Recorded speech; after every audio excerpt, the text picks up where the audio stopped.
Oi, mana. A Sofia falou com aquela voz alegre dela, sabe? Cheia de empolgação, do jeito que ela sempre fala quando faz alguma besteira. Então, eu usei o limite todo dos seus cartões de crédito. Mas relaxa, a mamãe e o papai disseram que você ia entender. Acabei de comprar a casa dos meus sonhos. Eu não falei nada, nem consegui. Estava parada no meu apartamento pequeno em Denver, ainda de salto alto, olhando para o celular. Toda hora aparecia um alerta novo de gasto. No total, deu 48 mil. Tudo, isso em menos de 24 horas. Você sempre é toda certinha, Helena. Ela continuou toda feliz, como se nada tivesse acontecido. E eu estou me esforçando muito com minha carreira de influenciadora. Eu precisava de um lugar que tivesse a ver comigo, sabe? Um lugar inspirador. Sério, a casa é perfeita. A mamãe até falou que já estava na hora de eu ter algo meu. Eu sentei na mesa da cozinha, fechei o notebook com cuidado e quase esmaguei ele com as mãos. Respirei fundo. Uma vez, depois outra. Quando vai ser a inauguração da casa? Perguntei com a voz firme, mesmo sentindo o peito apertado. Esse sábado, você tem que vir.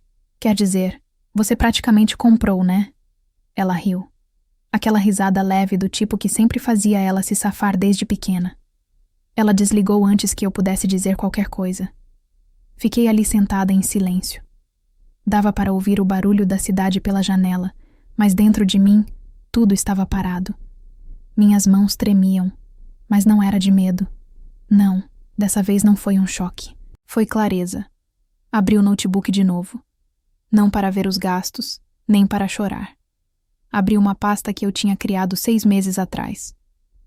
Estava com o nome Plano B Sofia. Dentro tinha fotos de câmeras, e-mails marcados, alertas guardados. Eu já estava me preparando para isso. Mesmo que eu não quisesse admitir, mesmo ainda tendo esperança de que ela mudasse. O telefone tocou de novo. Era a mamãe. Helena, querida, por favor, não fica brava. A Sofia estava mesmo precisando. Pensa como se fosse um presente. Você vai dar um jeito. Você sempre dá. Olhei para a tela, depois para os meus arquivos. Talvez eles tenham razão. Eu dou um jeito, sim, mas não do jeito que eles pensam. Abri uma página em branco. Comecei a escrever uma lista. Não do que eu perdi, mas do que eu ia fazer agora. Não era a primeira vez que a Sofia tirava algo de mim. A primeira grande vez foi o dinheiro da faculdade.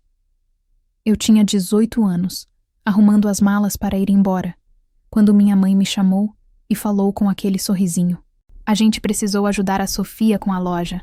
Ela é tão apaixonada e você é tão boa com dinheiro. Vai conseguir se virar.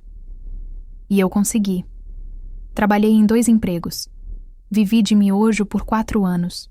Depois veio o carro, o primeiro que comprei de verdade depois de 3 anos juntando dinheiro. A Sofia pediu emprestado para uma viagem. 2 dias depois, deu perda total. O seguro me cancelou. Ela estava saindo de um namoro, meu pai falou, me dando dinheiro para pegar o ônibus. Tenta entender. Seja compreensiva. Sempre a mesma história. Você é forte, Helena. Ela precisa mais de ajuda. Eu acreditei nisso por muito mais tempo do que devia. Deixei tudo passar porque queria ser a boazinha, a filha confiável, aquela que aguenta tudo. E no fundo, uma parte de mim ainda achava que um dia eles iam perceber quanto tudo isso estava me custando. Mas essa esperança começou a desaparecer no outono passado. Foi quando o banco me ligou falando sobre um pedido de empréstimo suspeito no meu nome. Na hora, eu soube quem tinha sido, e dessa vez não tentei entender. Não fui tirar satisfação com a Sofia, só comecei a guardar provas. Comprei câmeras e coloquei ao redor da minha mesa no apartamento, perto do computador da entrada. Guardei todos os e-mails estranhos, salvei cada mensagem de voz suspeita. Aos poucos, aquilo que antes era só um pressentimento virou algo que eu podia provar. Então, quando a Sofia me ligou contando da casa, eu não entrei em pânico. Não chorei. Abri a pasta no computador e assisti a um vídeo de 3 semanas antes. Ela destrancando a minha porta com a chave que disse que já tinha devolvido. Revirou minha mesa até achar minha carteira e pegou meu cartão dourado como se fosse dela. Pauso o vídeo e olho para a imagem congelada. Ela estava com aquele sorriso largo, todo vitorioso, como se o mundo fosse dela e eu só fosse a figurante que paga a conta no fundo. Mas não dessa vez. Dessa vez eu não ia limpar a bagunça. Eu ia agir antes dela e já sabia por onde começar. Passei a noite vasculhando meus arquivos. Cada print, cada mensagem de voz, cada e-mail da minha mãe dizendo coisas tipo: ela tá passando por muita coisa. Não vamos dificultar mais. Ou então, você nem vai notar se ela pegar uma ajuda. Eles sempre usavam palavras doces, fingindo que era preocupação. Diziam que era por amor. Mas amor de verdade não é isso. Amor não é roubar pelas costas e dizer que é por cuidado. Guardei tudo. Organizei por data, por fonte, por importância. Montei uma linha do tempo, digital da traição. Depois abri o Instagram e lá estava Sofia, rodando pelo chão de madeira da nova casa num vídeo com a legenda: manifestação funciona. Se você acreditar de verdade, a casa dos sonhos vem. Gratidão pelo carro também. Em outra foto, ela aparece na escada da frente da casa com a mamãe e o papai, todos combinando em roupas claras, sorrisos e filtro bonito. Meu nome? Nem citado. Nenhuma palavra sobre os cartões que pagaram tudo aquilo. Talvez tenha sido nesse momento que algo endureceu dentro de mim. Aquela casa em especial. Eu conhecia o endereço. Digitei no sistema da Horizon Realty, a empresa de investimentos onde eu trabalho há quase 10 anos. Meu nome não aparece oficialmente em nenhum projeto, mas eu ajudei a montar todo o plano financeiro daquela comunidade. Eu conheço o síndico, conheço o corretor, sei quais licenças ainda não foram liberadas, sei quantos problemas tem nos terrenos ao lado. A casa que ela roubou, aquela mesma, foi construída no terreno que eu mesma ajudei a avaliar. Fiquei olhando para o arquivo do imóvel por um bom tempo. Sentia uma mistura esquisita de raiva e força crescendo dentro de mim. Eles achavam que tinham me enganado, mas construíram a casa dos sonhos deles em cima de uma base que fui eu que ajudei a montar. E agora iam descobrir o que acontece quando a pessoa quieta decide parar de ser quieta. Na terça-feira, a Sofia postou um vídeo mostrando a cozinha nova, bancada de mármore branco, detalhes dourados, marcando um monte de marcas de decoração. Na legenda, ela escreveu: "Não acredito que isso é real. Prova de que se você se joga, o universo te segura." Pelo visto, o universo usou meu limite de crédito. Em outro post, ela apareceu com um roupão de seda e uma caneca na mão com a legenda: "Luz da manhã na minha casa para sempre." Cada postagem era como um soco. Doía de um jeito diferente. Enquanto isso, mamãe e papai saíram do fingimento que não sabiam e pararam de pressionar sem vergonha. "A gente só precisa que você assine a papelada do refinanciamento", disse meu pai no telefone. "É só um detalhe técnico. Seu nome já tá nas linhas de crédito, então isso só deixa tudo mais claro." "Você sempre facilita as coisas", completou mamãe. "E a Sofia tá tão pressionada com toda essa atenção. Você não pode só apoiar ela em silêncio? Só uma vez?" Eu sorri, mesmo eles não podendo ver. "Claro, vou levar tudo para a festa de inauguração." "Ah, ótimo", disse mamãe aliviada. "A gente imprime os papéis e você assina lá mesmo." Eles não faziam ideia do que eu estava levando de verdade. Na quinta, conversei com o pessoal da conformidade lá na empresa para entender os vínculos legais do empreendimento. Na sexta, já estava com toda a papelada autenticada, fotos das câmeras de segurança impressas em cores e uma declaração assinada pelo gerente do imóvel, confirmando o nome do comprador e de onde veio o dinheiro. Coloquei tudo no envelope grande, grosso, e guardei com cuidado na minha bolsa de trabalho. Deixei que eles decorassem a mentira toda, que brindassem com espumantes sorrisos, que fingissem vitória. Eu ia chegar lá sorrindo, simpática, mas não para comemorar. Eu ia para acertar as contas. A entrada da garagem estava cheia de SUVs e carros importados. Alguém me deu uma mimosa antes mesmo de eu chegar na porta. A casa cheirava a tinta nova e vela cara, daquelas que tentam muito parecer paz e sucesso. Helena! Gritou a Sofia, correndo até mim num vestido de seda que devia custar mais do que meu aluguel. Você veio? Você tem que ver o banheiro de cima. Tá tipo um spa. Ela me puxou para um abraço como se nada tivesse acontecido, como se não tivesse invadido o meu apartamento e levado todos os meus cartões. Eu sorri e abracei de volta. Voltei para o centro da sala. Trouxe um presente de inauguração. Falei com calma. Os olhos da Sofia brilharam. Você não precisava. Quer dizer, tecnicamente você já fez isso? Ela riu. Eu aumentei um pouco o tom da voz. Na verdade, acho que isso é algo que toda a família devia ver. Algumas pessoas começaram a olhar. Me virei para os meus pais, que estavam perto da mesa de jantar com taças de champanhe. Mãe, pai, vocês também. Eles se entreolharam. Reconheceram meu tom. Era o mesmo que usei no dia em que descobri que a Sofia tinha pegado o meu fundo da faculdade. Era a voz de quando parei de aceitar e comecei a agir. A sala foi ficando mais quieta, as conversas virando sussurros. Peguei o envelope pardo da minha bolsa e coloquei em cima da bancada de mármore da cozinha. Sofia, disse sem levantar a voz. Já que você acredita em compartilhar bênçãos, pensei em compartilhar umas coisas também. Comecei a tirar os papéis do envelope um por um. Primeiro as fotos das câmeras de segurança, mostrando ela dentro do meu apartamento, mexendo na minha mesa, com a mão na minha carteira. Depois, os extratos do meu cartão de crédito com as compras que ela fez. Prints dos posts do Instagram com data e hora mostrando ela comemorando. E-mails dos meus pais me pedindo para ser flexível com o dinheiro. Minha mãe agarrou a taça como se fosse um escudo. Meu pai tentou dizer algo, mas não saiu nada. E por fim, falei, colocando o último papel sobre a bancada. Aqui está a da análise legal do que tudo isso significa. Fraude com cartão de crédito, roubo de identidade, invasão de domicílio e cumplicidade. A Sofia olhou para os papéis como se estivessem escritos em outra língua. Ficou branca. Você tá brincando? Ela sussurrou. Eu encarei firme. Não, dessa vez eu estou falando sério. Ao nosso redor, ninguém se mexia, ninguém ria, ninguém servia mais nada. Eu disse que trouxe um presente e falei, agora é hora de abrir. Enfiei a mão de novo na bolsa e tirei a segunda parte. Outra pilha de papéis organizada, pesada. Coloquei tudo no balcão. Nem precisei levantar a voz. Você tem duas opções, disse.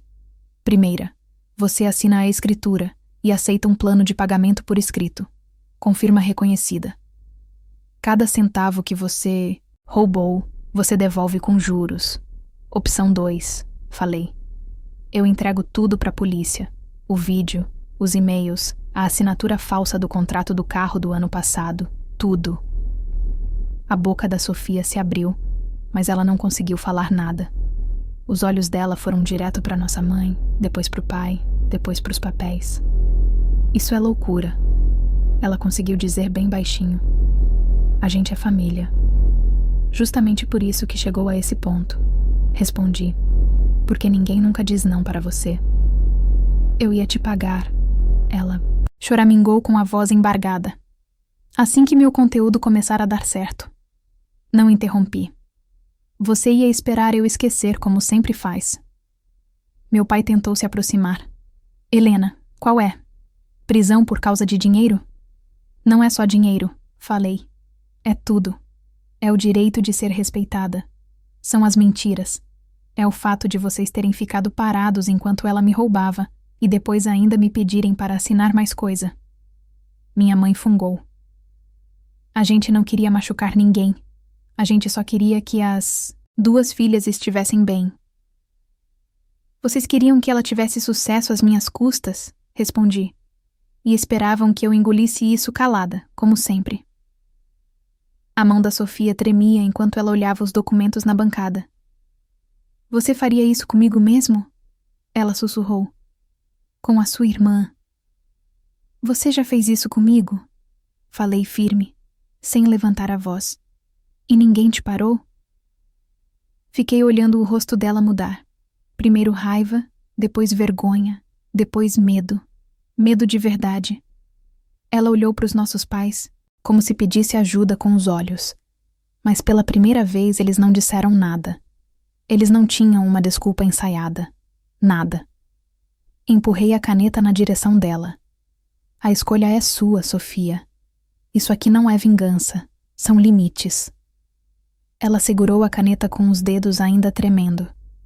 Pela primeira vez em anos, parecia não saber o que vinha depois. Deixei ela com essa dúvida, porque é assim que começa o crescimento. Sofia apareceu 15 minutos atrasada para a reunião de assinatura, com nossos pais do lado, como se estivessem indo para uma audiência. O jeito dela estava diferente. Cores neutras, sem cílios postiços, maquiagem leve, tentando passar a imagem da irmã incompreendida. Mas os olhos dela ainda tinham aquele brilho, aquele jeitinho de quem acha que tem um plano. Tenho algo a adicionar, ela disse, puxando uma pasta e colocando na frente da minha advogada, a Diana.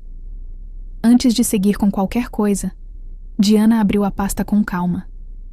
Lá dentro tinha uma cópia de um contrato datado de 6 anos atrás.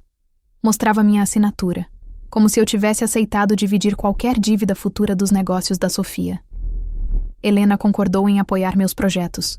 Sofia disse com a voz toda ensaiada. Isso inclui apoio financeiro. Essa casa entra nisso. Meus pais assentiam como se estivessem em uma peça de teatro. Meu pai até cruzou os braços com um sorrisinho de canto. Peguei o contrato, olhei bem a assinatura e olhei para a Diana. Mostra para eles.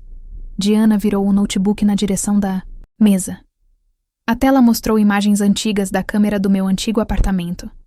Sofia sentada na minha mesa com uma folha na mão. Pausava. Depois começava a copiar minha assinatura, traçando devagar várias vezes. Fez isso 8 vezes até ficar igual. Eu sei disso faz anos. Falei mantendo a calma. Guardei o vídeo, guardei tudo. Sofia ficou em silêncio. Não conseguia dizer nada. Você falsificou minha assinatura. Continuei. Esse documento não vale nada. E agora que tentou usar ele num processo, isso vira prova de tentativa de fraude. Diana puxou de volta os papéis de transferência e colocou na frente de novo. Vamos seguir com o acordo original ou preferem resolver isso no tribunal? Sofia, pela primeira vez, pareceu pequena de verdade. O ambiente ficou pesado. Todo mundo sentiu. Sem drama, sem plano B, só consequências. Ela não pegou na caneta. Ainda não. Me encostei na cadeira com os braços cruzados. Eu podia esperar. Esperei por anos, mas dessa vez não era eu quem estava desconfortável. O silêncio durou um tempão. Só dava para ouvir o relógio da sala da Diana, marcando cada segundo. Sofia olhava para os papéis como se estivessem em outra língua. As mãos dela tremiam, paradas no ar, esperando que alguém viesse salvá-la, como sempre faziam. Papai pigarreou alto, meio exagerado. Assina. Sofia olhou para ele surpresa. O quê? Você me ouviu? Ele respondeu com a voz seca. Assina os papéis, Sofia. Já deu. O rosto dela se contorceu, mas não chorou. Era mais choque, como se a única pessoa que sempre fazia tudo por ela tivesse desistido. Mamãe se inclinou um pouco com a voz baixa e trêmula. Helena, ela não fez por mal. Ela se empolga. Você sabe como é. Sei sim, respondi sem raiva. E é por isso mesmo que estou fazendo isso. Mas ela é sua irmã, e eu sou sua filha. Falei. Mas isso nunca pareceu importar quando era eu limpando a bagunça de todo mundo. Sofia abaixou a cabeça. Os dedos dela encostaram na pasta, mas ela ainda não pegou a caneta. Não falou mais nada. Eu também não ia implorar. Ela não merecia esse fechamento. Meu pai se aproximou, pegou a caneta e colocou bem na frente dela. Chega, ele disse com aquele tom que se usa quando a criança passou dos limites. A assinatura de Sofia foi torta, rápida, quase com raiva, mas era real. Sem cena, sem discurso. Só o nome dela ali, escrito de verdade, vulnerável pela primeira vez. Diana começou a autenticar os papéis. Assisti cada página virar oficial, válida, irreversível. Mamãe enxugou os olhos, mas ninguém foi consolar. Papai ficou parado, braços cruzados, olhando para o chão. Juntei os papéis, dobrei com cuidado, coloquei num novo envelope e me levantei. Sem discurso final, sem tchau dramático. Só o peso da decisão preenchendo o ambiente. Saí da sala. Ninguém veio atrás. Ninguém me chamou. E pela primeira vez na minha vida, eu não senti culpa por deixar eles para trás. Já faz 1 ano desde aquele dia. 1 ano inteiro desde que saí daquele escritório com os documentos na bolsa. E com eles, o peso das expectativas da minha família finalmente saiu das minhas costas. Sofia nunca foi presa. Não fiz denúncia. Ela assinou tudo e, para minha surpresa, cumpriu o combinado. Todo mês certinho, o pagamento cai. Sem atraso, sem desculpa, só uma transferência silenciosa da conta dela para a minha. Agora ela trabalha de verdade. É assistente de marketing numa empresinha local. Não é glamouroso, mas é estável. O Instagram dela também mudou. Nada de fotos luxuosas ou frases profundas falsas. Agora são fotos de xícara de café do lado de planilhas com legendas tipo: fazer orçamento é se respeitar. Educação financeira é autocuidado. Às vezes eu olho e me pergunto: será que isso é real? Mas aí eu lembro que, pelo menos agora, ela está tentando fingir que está no caminho certo. E talvez isso se torne verdade com o tempo, com esforço genuíno e sem atalhos. Meu pai me ligou há alguns meses. Não tentou se justificar. Só disse que sentia muito. Falou também que começou a fazer terapia. Disse que talvez eles tenham falhado com a gente de jeitos diferentes. Não foi tudo o que eu queria ouvir, mas já era alguma coisa. Minha mãe não ligou, mas deixou uma mensagem de voz na semana passada. A voz dela parecia cansada, mas não de raiva, de entendimento. Você estava certa, Helena, ela disse. A Sofia precisava cair e a gente nunca deixou. A culpa é nossa. Guardei essa mensagem. Ainda não respondi. Às vezes eu fico pensando como teria sido se eu tivesse ficado quieta de novo. Se eu tivesse assinado os papéis, engolido tudo mais uma vez, só para evitar briga. Mas aí eu olho para as mudanças. Não é perfeito nem rápido, mas é real. E sei que o silêncio teria cobrado um preço que nenhum de nós podia pagar. Abro o aplicativo do banco no celular. O último depósito da Sofia está lá. Ela pagou no começo do mês. Deixou uma notinha. Obrigada. Respondi com uma mensagem simples. Recebido. Se cuida. Fechei o app. Não é perdão, mas é o suficiente para seguir em frente. Vendemos a casa na primavera, bem quando as tulipas começaram a aparecer. Um casal jovem com 2 filhos comprou. Primeira casa deles. Estavam nervosos, mas com brilho no olhar. Deixei um kit de boas-vindas no balcão com um bilhete à mão. Que essa casa tenha mais verdade do que a minha teve. O dinheiro da venda cobriu minhas dívidas e os custos do processo. Não guardei o resto. Usei como entrada para comprar um apartamento pequeno no centro. É do tamanho certo para mim. Tem sol de manhã e silêncio aí é noite, sem câmeras, sem gavetas trancadas, sem pastas chamadas plano de emergência. Não preciso mais de plano B. Não estou esperando ser traída. Ganhei uma promoção no trabalho no último trimestre. Vice-presidente de Finanças Estratégicas. Meu chefe disse que foi por eu lidar com conflitos difíceis com clareza e integridade. Quase ri. Nem contei que o conflito tinha meu próprio sobrenome. Sofia ainda manda uma mensagem por mês com os comprovantes. Dessa vez, até adiantou, Só escreveu: enviei o pagamento antes esse mês. Sem emojis, sem desculpas. Respondi: obrigada. Esse é o nosso ritmo. Agora profissional, distante, limpo. Mamãe e papai me chamam para jantar às vezes. De vez em quando eu vou. A gente fala sobre o clima, livros e o que eles têm aprendido na terapia. Não falamos da casa, da assinatura, nem do silêncio de décadas. Mas eu durmo bem. Não porque tudo está certo, mas porque pela primeira vez está em paz. E essa paz, construída com limites firmes e verdades confrontadas, é o maior presente que eu poderia ter me dado, depois de anos carregando o fardo sozinha.